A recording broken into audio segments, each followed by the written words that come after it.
Hi, everyone, and welcome to the Balearic Yacht Show. My name is Rhea. I am your host, and today we are going to be talking about yachting and vineyards right here in Mallorca. Thank you so much for joining us. I wanted to talk a little bit about, before I introduce our amazing panelists, because I'm really excited about this, I wanted to talk a little bit about the history of wine here in Mallorca. When we talk about yachting and we talk about Mallorca, a lot of people, or even tourism at Mallorca, a lot of people tend to think sun, sea, and sangria. Well, that's not necessarily really true in the slightest, because all you have to do is get off the beach, get off your boat, and come inland, because there's so much more to what Mallorca has to offer. One of the first exports out of Mallorca was wine and olive oil and olives and wheat, but we're not talking about wheat here today, and I'm not very interested in wheat myself. Going forward as well in the Roman Empire, part of the reason the Mallorca wines became really popular was because one of the most famous historians of the time and philosophers came to Mallorca, tried the wine, and fell absolutely in love with the Mallorquin wine. And so he started importing it to the internal city. Fast forward a little bit further, and we get into the 1800s, and there was a plague that attacked the wine industry and killed off a lot of the vineyards. The 14th century was the first one, and then 1891, there was aphids that attacked the vines here in Mallorca. And at that time, a lot of the farmers decided it was just not worth it for them. It was a very difficult time. So they took out their grapes and they put in almond trees, which is why we now see a lot of almond trees throughout the entire island. In the past 20 years, we have seen a great uptake in wine again. There has been some significant investment financially into the wineries and the vineyards here. And as of today, we see that there are over 70 bodegas, some from small family-owned bodegas that produce maybe 1,000 to 2,000 bottles of wine a year, all the way up to the big guys, of which we have some here today, that produce 60 to 70,000 bottles of wine per year and export to the rest of Europe. And once again, wine has made its way to the top list of exports in Mallorca.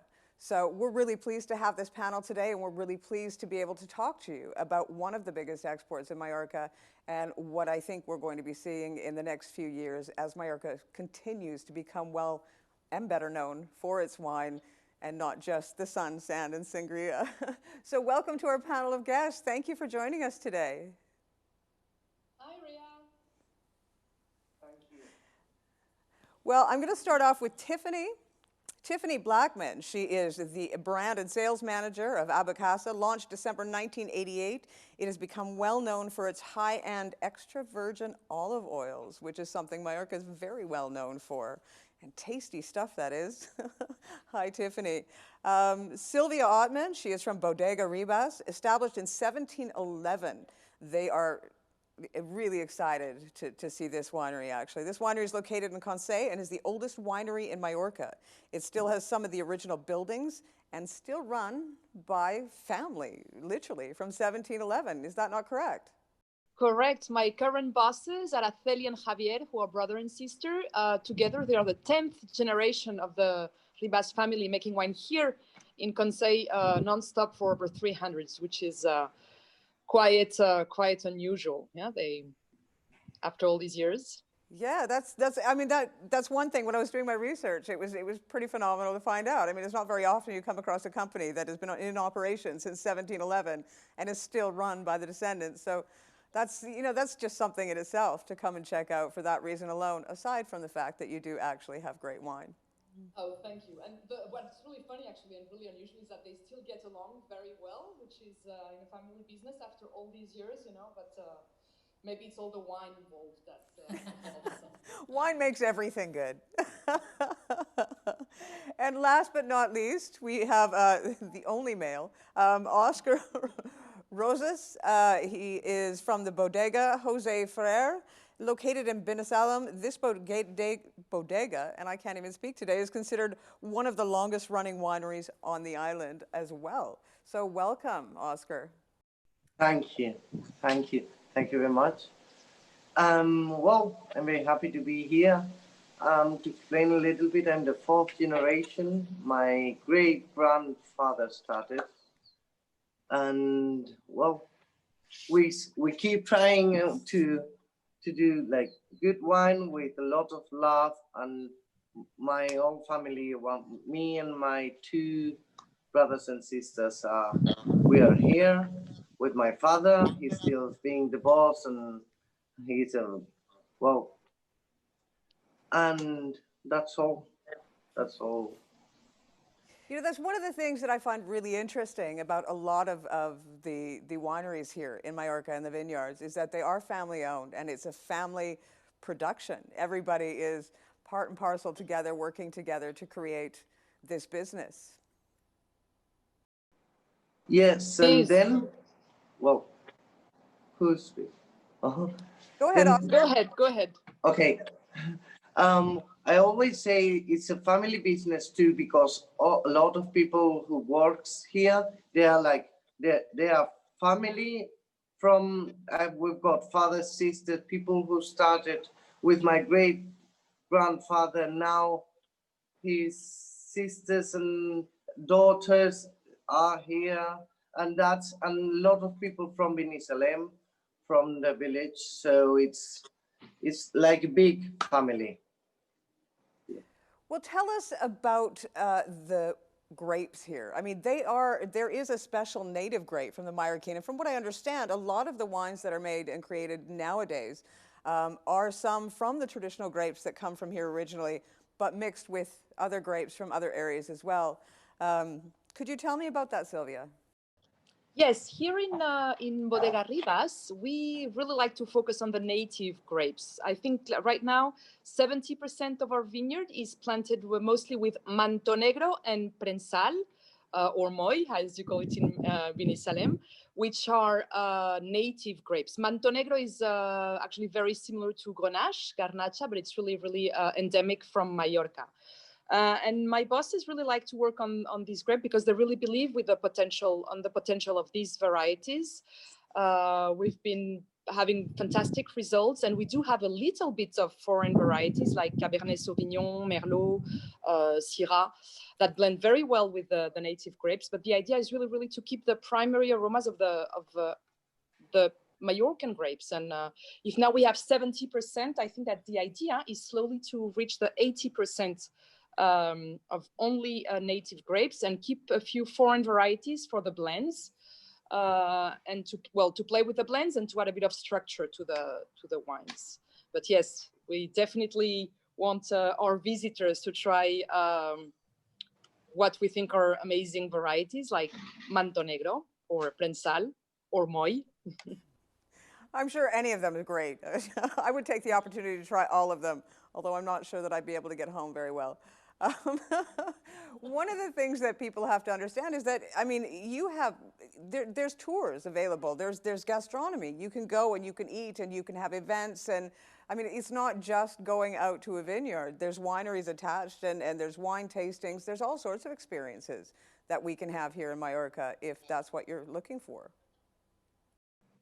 Oscar? Yes, here we do have lots and lots of visitors. We have around 7,000 visitors every year who come with a booking to have a look around and try some wines. It's an amazing experience. I think it's an amazing experience for our visitors, but for us as well.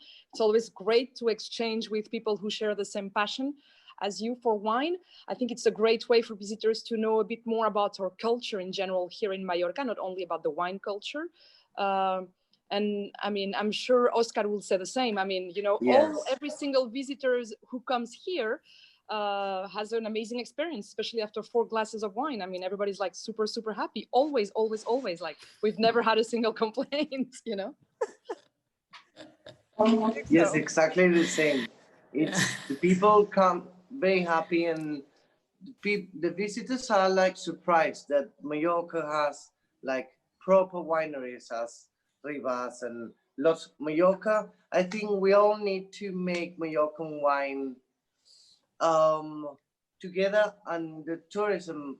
It's easy for us to make tourism come here because Mallorca is Mallorca, but it's hard to make it properly, and you well people, yes, and here we do like meals group for groups like traditional Mallorcan meals, la porcella, the suckling pig, the fideos de vermà in in only in August and September, and then well it's a little bit hard with all these changes and new, and it's being hard, but well we yes, next year I hope and I'm sure that we will be again normally.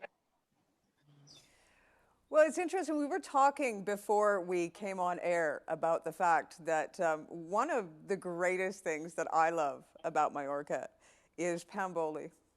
And it's almost like, I guess if you're British, it's a builder's breakfast of sorts, or if you're Canadian like I am, it's, you know, eggs and bacon. But here, it's Pamboli. And for me, I absolutely adore it. And that consists of, you have to have a glass of wine, of course, but you have to have some tremendous olive oil. Yeah. And that's where Tiffany comes in. Tell us a little bit about the history of olive oil on the island and what you folks do there. Because it's not, you know, I think growing up in Canada, when we talked about olive oil, it was just an oil. It wasn't until I came to Mallorca that I understood that oil here is a lot like wine when it comes to flavors and tasting and resting, and there's so many things that go into olive oil. Can you explain a little bit about that? Actually, it's quite interesting that olive oil is such a popular product and everybody knows about olive oil, but in fact, very few people know how it's made. And very often people don't really have the facts about what olive oil is. An easy example is if you try a wine, normally you would actually ask, what grape is it? But the first thing we talked about today was grape. Whereas in olive oil, people never ask about which olive it is. There's over 800, I mean, over 1,000 for sure, but 800 known olives that people are using to make olive oil.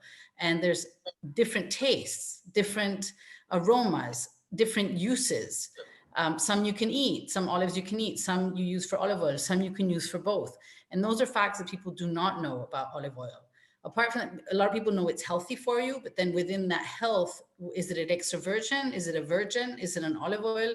Which is better for you? Most people think they know, but actually there's a lot of very confusing information about it, which is one of the reasons why we have so many visitors to our finca to visit olive oil, because they want to know more about it.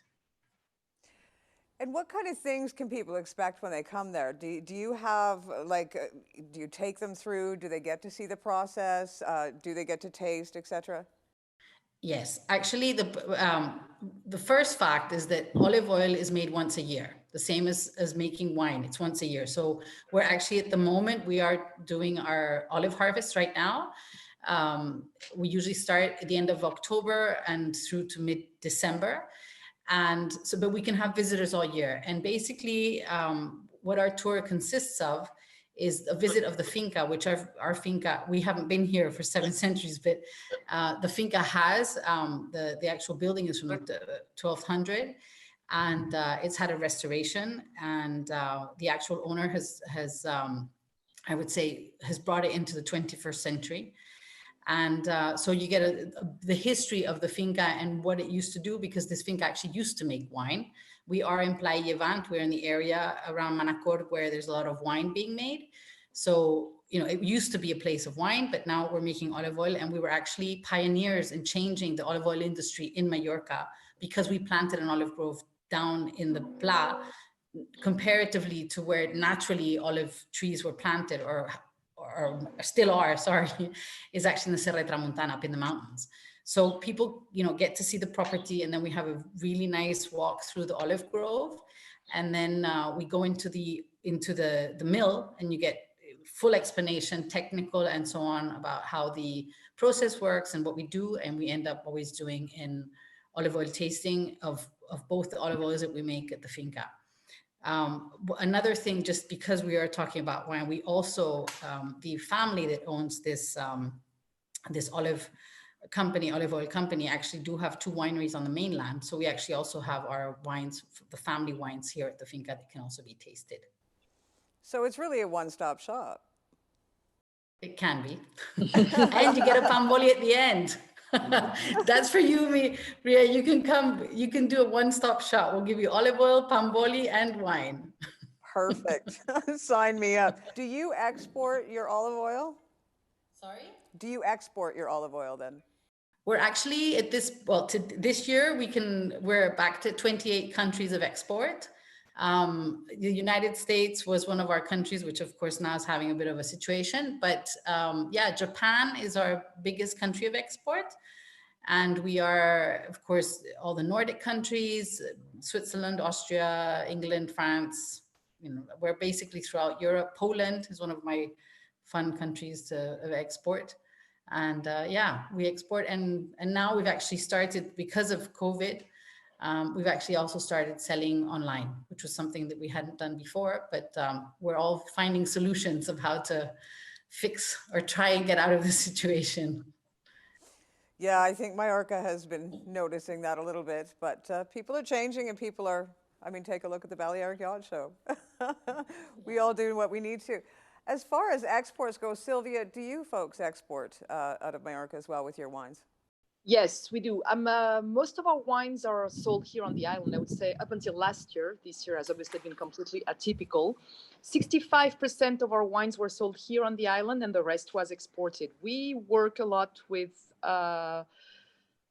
people who do enjoy wine, but produce little or no red wine. For example, Germany, Switzerland, Sweden, Denmark, those are our big markets.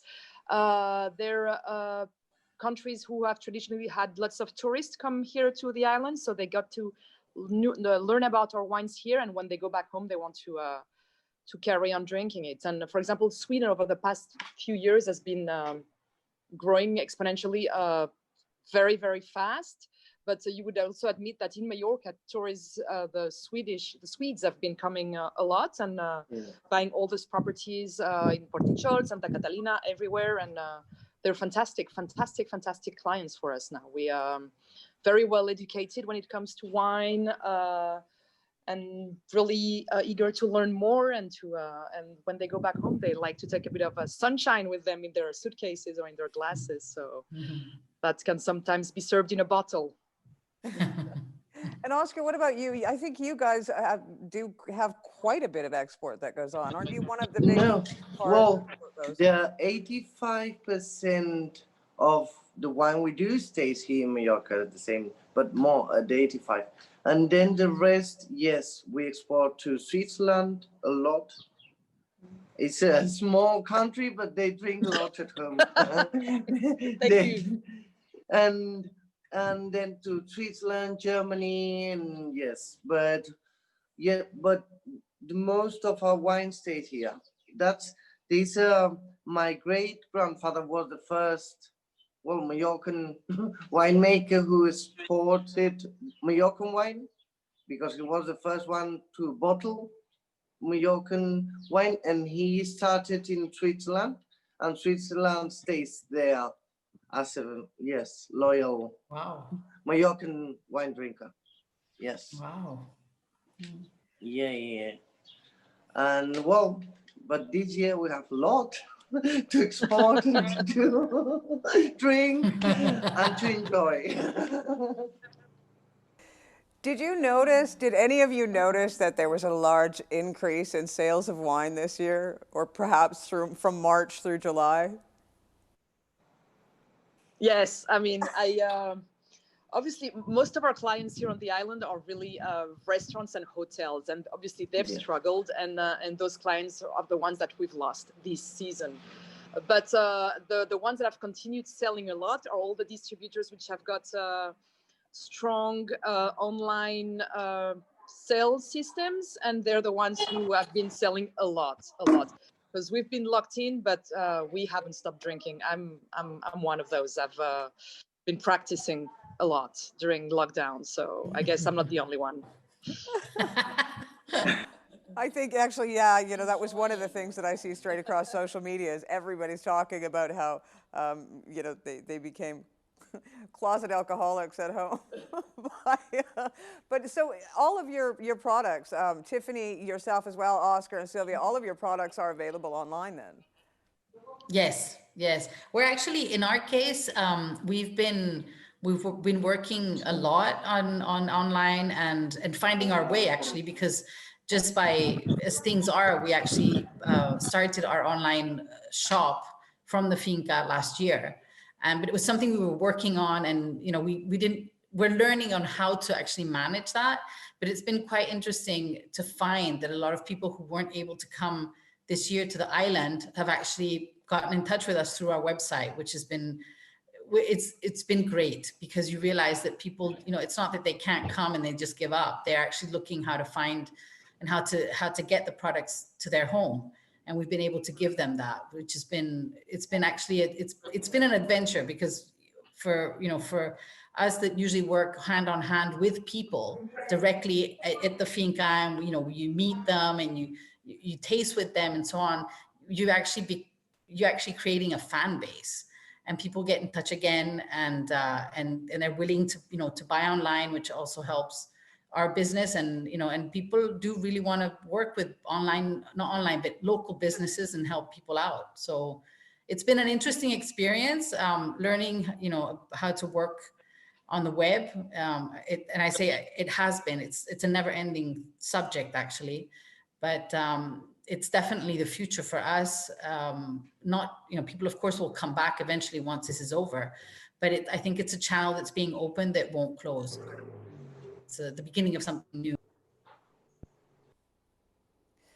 Well, I think, you know, what happens, I think, is most people, they like to go and visit a place for sure. But if there's a product that they really sort of fall in love with, they want to know that once I've developed a taste for that, whether it be a wine or whether it be an olive oil, I want to know that wherever I am in the world, that I can order that product and bring it home. Or, you know, in 2 years from now, if I'm not going to be going there on vacation or my yacht's not going to be there, I can still order that and serve it to guests and introduce my guests to something that I love. Actually, talking about yachting, we do have a very important client base on yachts. And I mean, I've personally taken olive oil to boats that are going to cross the Atlantic, and they take their, you know, I'm going to take my 8 boxes just to get me through the winter.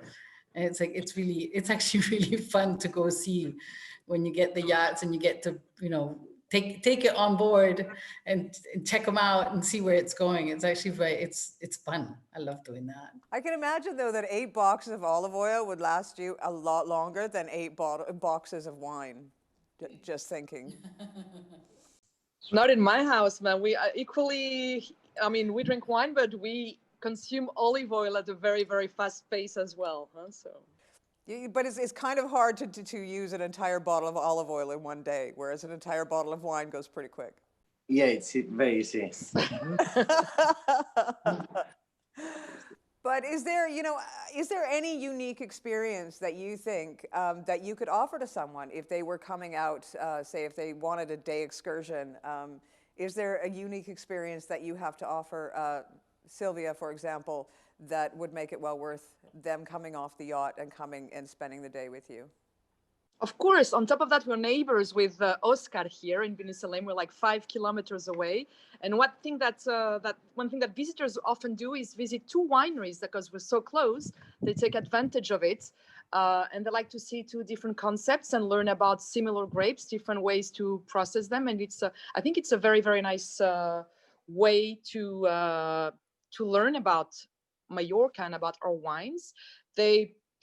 People often do that, and they love the combination of José Luis Ferrer and Ribas, because they're very big and they've got a long history as well, and we're a bit more smaller. But I think it's if you're gonna come and spend the whole day, we'll keep you busy for the whole day. Yes. And for groups, as in boats, many times are big groups, they can have lunch here, and they will have a great day here in Binissalem. That's it was very clever to, you can spend the day with visiting different wineries, and we are very different, and that's good to know proper Mallorcan wineries.